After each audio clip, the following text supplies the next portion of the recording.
Welcome into All Things LA Real Estate. My name is PK Knoll, and I am running point on this channel. We're heading out to San Gabriel, Rosemead for your November real estate update. Great neighborhoods on the east side that have value. They're one of the cheaper neighborhoods on the east side, and they're still good places to raise a family. They're safe neighborhoods. They got great schools. They basically sit just south of East Pasadena. You got East Pasadena right here, San Gabriel, Rosemead. So they're connected for the most part through the 10 highway to the things you need to get to.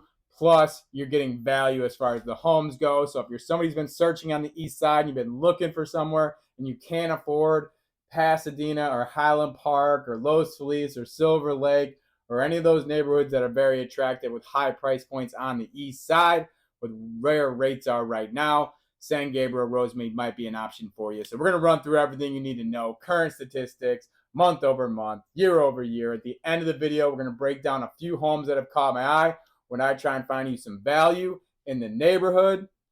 Let's go. If you're somebody who's been following along with these monthly updates in San Gabriel, Rosemead, we know we got some excitement in the neighborhood in last month's update for October because we had a 30% increase on the inventory, one of our biggest needs in the real estate game. Our home prices are probably too high. Our rates are certainly unaffordable, and we don't have the inventory. So we're excited about that, but we had a little bit of reversion when it comes to that number here in San Gabriel, which tends to happen with real estate. That's why we track this thing every single month. We track it year over year, long term. But we now have 35 homes available for sale. We were sitting with 42 last month in the neighborhoods. We have 9 of those homes seeing a price drop, so 26% of homes. Price drops is a huge red flag in real estate. It means something's wrong with the home. It's mispriced. There's something bad going on in the neighborhood, but that is not the case in today's current climate. We just don't have buyers who can afford 7.5% interest rates. Now, we did have Jerome Powell pause rates last time out. We got one more meeting with him before the year ends. We saw the biggest rate cut we've seen all year, which was nice, but we're still flirting right in that mid-7 number right now, which makes it very unaffordable for many people. Minimum price sold or minimum price available to get into the neighborhood right now is $578K. That is a home that is familiar to us. We will touch on that in the end of the video. Top end right now, 2.950. Another home that we are very familiar with. Once again, we'll brief over that in a moment. The average homes available for sale is 1.195, 545. If there's any neighborhoods on the east side that are consistent month over month over month, it's these neighborhoods when it comes to that average for sale price. We are consistently in the $1.1 million range. That gives us some good insight long term, right? Because if we watch that number start to creep up, if I'm a homeowner, that gives me a strong insight. It's one of the metrics I can watch to know if my home's appreciating, but it also can tell you a lot of other things as well, as far as, the possibility of changes in the market. So we're seeing that number. So what that means is that although the real estate market is not good in general, these neighborhoods are not really seeing a lot of the heat from that. When a home that comes available that's attractive gets onto the market, it is getting bids. People are interested in getting in the neighborhood for good reason. As I mentioned, the affordability compared to other neighborhoods on the east side without negating, going into an area that has high crime or bad schools or no commercial area is why these neighborhoods are so attractive and why I think it's somewhere you should definitely be looking. If you're interested, I can definitely help out with that. But average days on market is 45. So we've seen that number come down. We were sitting consistently in the 50s. We're down to 45. When that number jumps to 60, you can expect more price cuts coming. Simple logic there. If somebody's trying to sell their home and they start sitting for 2 months, they start getting weary. That's never the intent of their plan.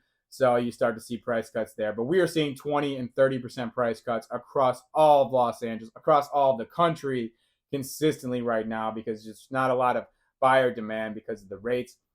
Quickly look at November of 2022. We had 31 homes sell in the neighborhood, 98% clip. So we are certainly going to have some year over year declines in that regard because we only have 35 available for sale and 31 sold the year prior. So stick around for next month's update as we break that down specifically. But let's get into October. Let's look at last month so we can exactly see what's happening in the markets, in the neighborhoods. Before we jump into last month's statistics out in San Gabriel, Rosemead, I do want to give a quick insight as far as why I do combine the two neighborhoods. First off, logistically, they're right next to each other. Second off, I've been tracking these neighborhoods for a very, very long time. Their numbers consistently come on par. So that's kind of one of the metrics that has to be certain if I'm going to combine them in these real estate videos, because if one's way more expensive than the other, then it kind of throws everything off and the numbers aren't relevant to you. So they are very consistent in that regard. Plus, they're huge on my big three. My big three outside of the actual real estate game, if I'm going to purchase a home, is you need to be good on schools, you need to be good on crime, you need to be good commercially. Those are kind of the three outside metrics that can help build up a neighborhood, right? Good schools, low crime, and like a commercial area where people can kind of go out, go to their coffee shops, go grocery shopping, go to the restaurants without having to leave the town. So they're very similar in that regard. Both check all the boxes in that regard as well. We look into October of last month. We had 29 home sales, so not too bad.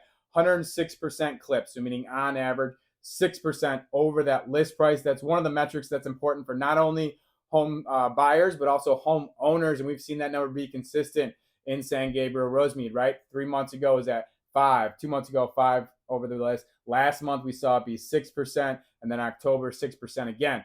So what that number tells me is if I'm a home buyer and I see a home that's attractive, let's say that home is right at the $1 million mark, I know if this home just came available, it's updated, it's nice. In order to obtain this home, my insight needs to be the anticipation that I'm going to have to pay 6% over that list price, because that's what the average numbers are telling us. So that's probably, and from an anticipation perspective, where I'm going to come in with my first offer. I'm going to come in at $1,060,000, right? Because I know these homes are selling 6% over. If I'm a homeowner, that's one of the metrics you can watch. It's very tough. The market's going to always dictate and tell you exactly once you actually sell how much your home is appreciating, or if it is appreciating at all. But that's one of the metrics, because most people list based off a comparative market analysis. Not too difficult. What other homes are selling for in their direct neighborhood. So when homes are selling above that, on average 6%, you know there's value in the neighborhood and things are kind of continuing to progress. Just one of the metrics you can kind of keep your eye on. The minimum price sold, it was a project house, complete remodel. It sold for $400K. You're not getting a home that's turnkey or move-in ready on the east side of Los Angeles for less than $500K. But this sold exactly at the market, $400K. But that gives you some insight, basically what the land value is for a lot out here in San Gabriel or Rosemead. Our top end, we had a home sell for $1.645 million. It sold $53K under the list price.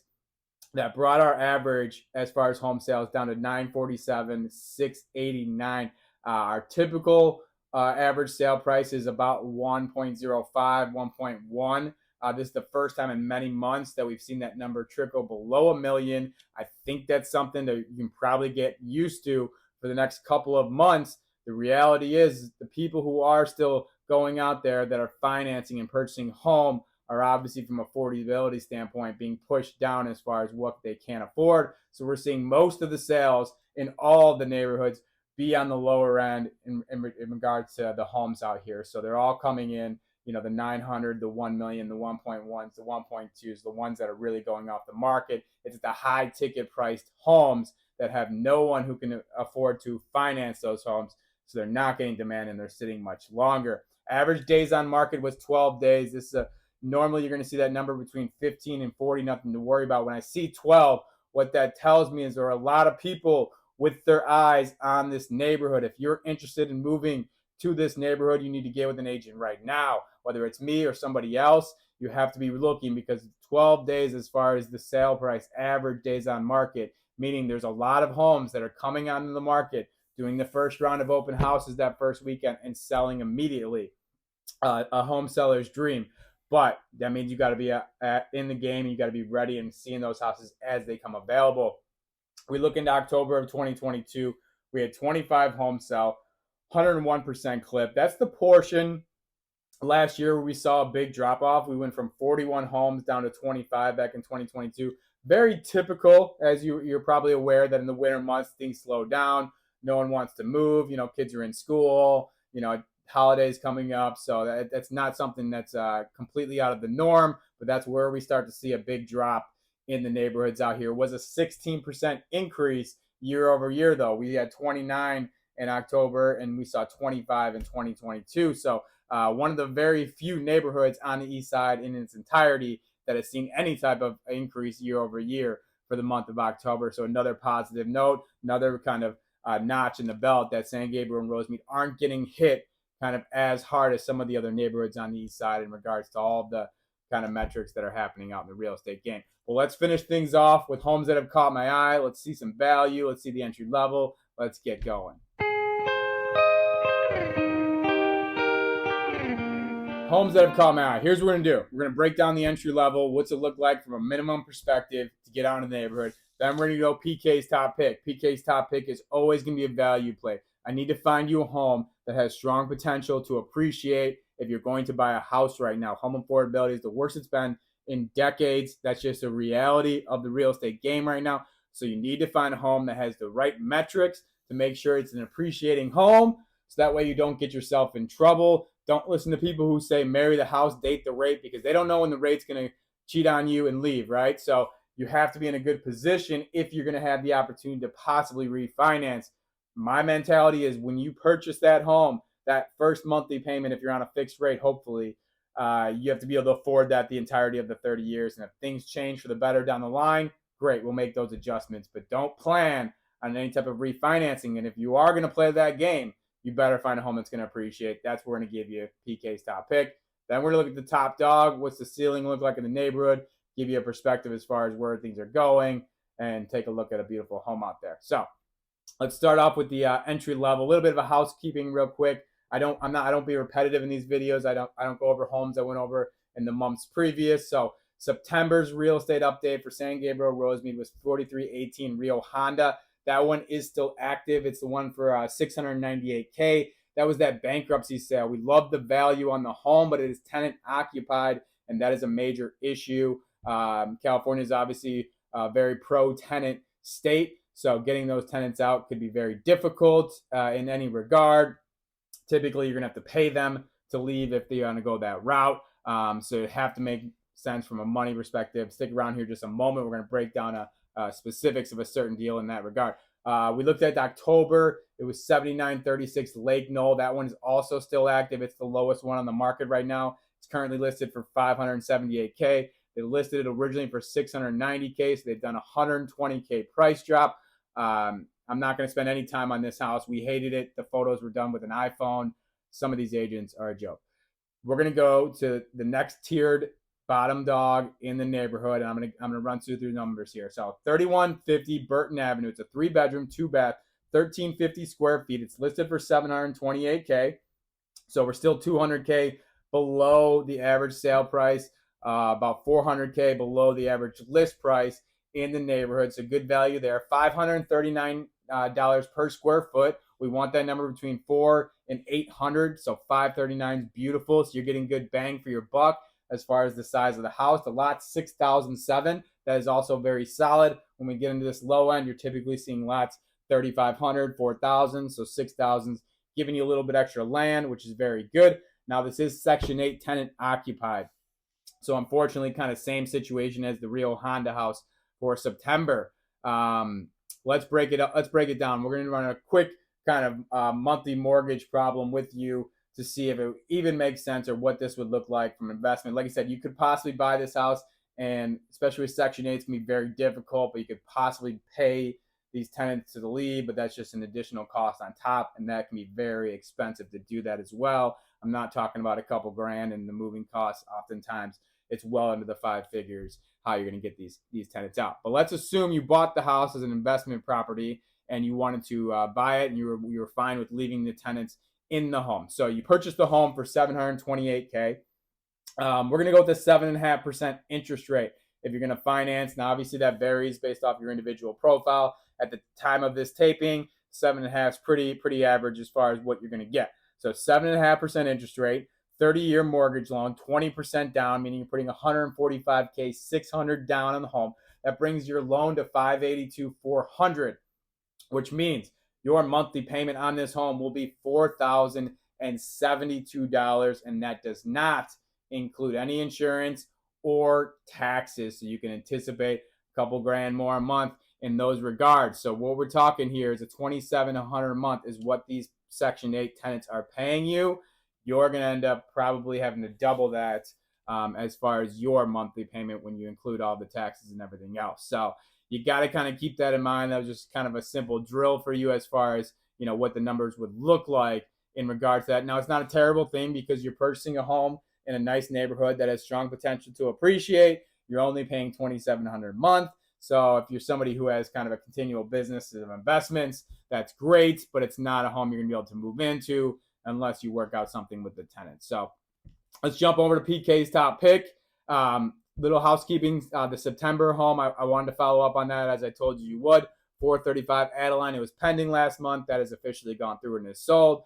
Last month was 5306 Pondoza Avenue. That one is still active. It's the $1.599 million home. So it's a little bit on the higher end for San Gabriel or Rosemead. That was that new construction with the 2 units. That's why we love the value there. It wasn't, you know, necessarily a simple single family residence home. The concern we had was the highest sale in the neighborhood was $900K, and this one is obviously listed for much more than that. But with the 2 units available at the residence, so go back to October's PK's top pick, end of the video for San Gabriel Rosemead if you want to get more information on that. Good investment opportunity there to possibly get 2 premises there, which are certainly value well as far as that go. But this month we're heading back out to Rosemead for 7311 Burn Street. It's a 2-bedroom, 2-bath, 1663, so good size for a 2x2. Going under $1 million here, $990K. It's at $110K price drop, which tells me the sellers are ready to move on. It was originally listed for 1.1, and we're under $1 million now at $990, $595 per square foot. Love that. The lot is ginormous, $12,989. I'm more about the land than the building from a perspective. That's what you're doing. That's why you pay such large prices. People are like, oh, my home in, you know, the Midwest is worth, you know, $400K. You're paying $1 million for, you're buying the land. We're buying Southern California land, and you're getting over $12,000 on the lot for this home here. It sits in a cul-de-sac. That is always an attractive thing, right? Less traffic, less, you know, people coming through, less crime. So you're sitting in a cul-de-sac with this home. This home was built in 1984, which I love as well. Most homes in Los Angeles were built, you know, in the 1930s, 1920s, 1950s. So when you build it in 1984, obviously everything has a better potential to last. It is a fixer. You'll have to do some work here. It's kind of a long-term project. As far as like kind of comps, there was a 4.4 2917 that sold for 1.105. It wasn't super nice. Obviously, it's double what we were looking at, but I think with the right fixer, all the numbers kind of come up. You build out the lot. This one has some strong potential, and you come in for under $1 million, which is always nice because you're sitting under the average price. There's always the mentality in real estate that you don't buy the nicest house, you buy the worst house, and you kind of fix her up to improve your home value. Obviously, there's holes in that argument, but good value here. Good kind of lower end play out in Rosemead as well. So check out the Burn Street if you're interested. Let's finish things off with the top dog. Housekeeping, August real estate update, 2501 San Gabriel, still active. We hated the numbers on that home. We said it wasn't going to sell. It's still sitting. We had the September home, which was 8526 Grand Avenue. It was the $1.85 million home. That home has been canceled. They let it ride for a couple of months, and then they canceled that. And then October was the 949 Stir Drive from last month. That one is also still active. It was listed for 3.278. It's now had a price drop down to 2.95. There's been no sales ever in San Gabriel Rosemead over 2.5 million, excuse me. So we had some hesitations in that regard, and also the pictures by the agent were terrible. So when you're trying to set a record in a neighborhood as the most expensive home ever sold, maybe hire an agent who will hire a photographer. But let's go to the next tiered as far as the homes that are available. Another one that I'm not sure if we're at the right price point, but it's 9264 Ralph Street. It's an 8-bedroom, 9-bath, humongous house, 3,700 square feet, listed for 2.290.